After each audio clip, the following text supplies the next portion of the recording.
Hi friends, welcome back to 5 star rating kitchen.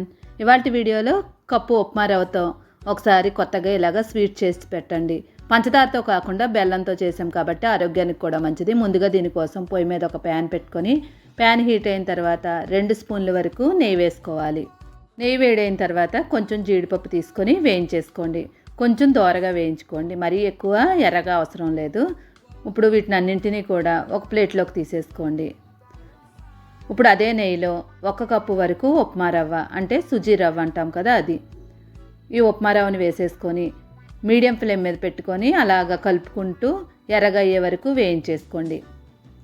దగ్గరుండి కలుపుకుంటూ ఉండాలి, లేదంటే మాడిపోద్ది. చూడండి, ఈ కలర్ వచ్చిన తర్వాత ఇప్పుడు స్టవ్ ఆఫ్ చేసేసుకోండి. ఇప్పుడు దీన్ని అంతటినీ కూడా ఒక ప్లేట్లోకి తీసుకోండి. అదే పాన్లో ఉంచుకున్నట్లయితే మాడిపోద్ది, ఎందుకంటే మనకి పాన్ వేడిగా ఉంటుంది కాబట్టి అడుగు ఉన్నదంతా కూడా మాడిపోద్ది. అందుకే వేరే ప్లేట్లోకి తీసుకొని పూర్తిగా చల్లారనివ్వండి పక్కన పెట్టుకొని. ఇప్పుడు అదే పాన్లో మనం 1 కప్పు వరకు సుజీ రవ్వ తీసుకున్నాం కదా, ఏ కప్పుతో అయితే మనం రవ్వ తీసుకున్నామో అదే కప్పుతో 5 కప్పుల వరకు ఇక్కడ నీళ్లు తీసుకుంటున్నాను. నీళ్ళన్నీ వేసేసుకున్న తర్వాత దీనిలో ఏ కప్పుతో అయితే మనం ఉప్మా రవ్వ తీసుకున్నామో అదే కప్పుతో 3/4 కప్పు వరకు బెల్లం తీసుకోండి. కావాలనుకుంటే ఈ ప్లేస్లో పంచదార అయినా తీసుకోవచ్చు, లేదంటే తాటి బెల్లాన్ని అయినా యూస్ చేసుకోవచ్చు. ఈ బెల్లం అంతా కూడా కలిపేసుకొని బాగా కరగనివ్వండి. ఇక్కడ మనకి పాకం అవసరం లేదు, బెల్లం కరిగితే సరిపోద్ది. ఇలా బెల్లం కరిగిన తర్వాత దీనిలో 3 యాలక్కాయలు తీసుకొని పౌడర్లా చేసుకొని వేసుకోండి. నెక్స్ట్ మనం వేయించుకున్న ఉప్మా రవ్వని కొంచెం కొంచెంగా వేసుకోండి. ఇప్పుడు మొత్తం అంతా వేసిన తర్వాత మనకి ఇక్కడ పల్చగా ఉండాలి, మనకి దగ్గరికి అయిపోకూడదు. ఇలా పల్చగా ఉన్నట్లయితే ఇప్పుడు లో ఫ్లేమ్ మీదకి టర్న్ చేసేసుకొని ఒక 5 నిమిషాల పాటు అలా ఉడకనివ్వాలి. దగ్గరికి అయ్యే వరకు ఉడికించుకోండి. అలా మరీ గట్టిగా అయ్యే వరకు ఉడికించకూడదు, కనీసం ఒక 5 నిమిషాల పాటు అయినా ఉడికించుకోండి. ఇది బాగా ఉడికిపోయిన తర్వాత దీనిలో 2 స్పూన్ల వరకు నెయ్యి వేసుకోండి. కావాలంటే నెయ్యి వేసుకోవచ్చు, లేదంటే స్కిప్ చేసుకున్నా పర్వాలేదు. నెయ్యి కంపల్సరీ అని ఏం లేదు. చూడండి, ఇలాగా మనకి దగ్గరికి అవ్వాలి. అలా మరీ గట్టిగా లేకుండా ఇలా ఉండే వరకు చూసుకొని ఇప్పుడు దీనిలో వేయించి ఉంచుకున్న జీడిపప్పు వేసి కలిపేసుకొని స్టవ్ ఆఫ్ చేసుకొని దీన్ని పక్కకు పెట్టేసుకొని దీన్ని పూర్తిగా చల్లారనివ్వండి. మరీ గట్టిగా అయితే ఉండకూడదు. చూడండి, ఒకసారి ఇలా చెక్ చేసుకొని పక్కకు పెట్టేసుకోండి. ఇప్పుడు ఒక మిక్సింగ్ బౌల్ తీసుకోండి. దానిలో 2 కప్పుల వరకు మైదా తీసుకోవాలి. మైదా తీసుకున్నప్పుడు ఎప్పుడైనా కానీ జల్లించి తీసుకోండి. ఈ ప్లేస్లో కావాలంటే గోధుమ పిండి అయినా తీసుకోవచ్చు. ఇప్పుడు దీనిలో కొంచెం ఉప్పు వేసుకోండి. ఒక 1/2 స్పూన్ వరకు ఉప్పు వేసుకోవాలి. తర్వాత దీనిలో 1 టేబుల్ స్పూన్ వరకు బెల్లం వేసుకోవాలి. ఒక గిన్నె తీసుకొని దానిలో ఈ బెల్లాన్ని వేసుకొని కొంచెం నీళ్లు వేసుకొని ఈ బెల్లం అంతా కూడా బాగా కరగనివ్వండి.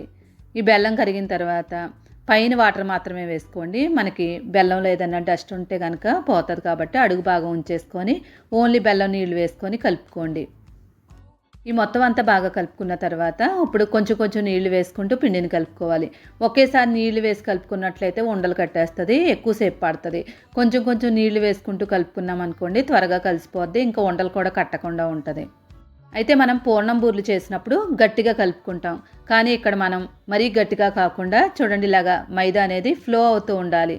కొంచెం పలచగానే ఉండాలి. పలచగా లేనట్లయితే కనుక గట్టిగా ఉంటాయి. ఇక్కడ పలచగా ఉండాలంటే పిండి ఎంత పలచగా కలుపుకుంటే అంత బాగా వస్తాయి.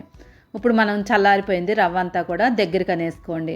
ఇప్పుడు కొంచెం నీళ్ళ తడి కానీ లేదంటే చేతికి కొంచెం నెయ్యి కానీ అప్లై చేసుకోండి. ఇప్పుడు ఈ రవ్వనంతటిని కూడా చిన్న చిన్న బాల్స్ లాగా తయారు చేసుకోవాలి. పూర్ణానికి ఎలా తయారు చేసుకుంటామో అలాగా. చాలామంది పూర్ణాలు చేయాలంటే కష్టమని మానేస్తూ ఉంటారు. ఇలాగా రవ్వ పూర్ణాలు చేయండి, చాలా కొత్తగా ఉంటుంది, ఇంకా టేస్ట్ కూడా బాగుంటుంది. బెల్లంతో తయారు చేసుకున్నాం కాబట్టి ఆరోగ్యానికి కూడా చాలా మంచిది.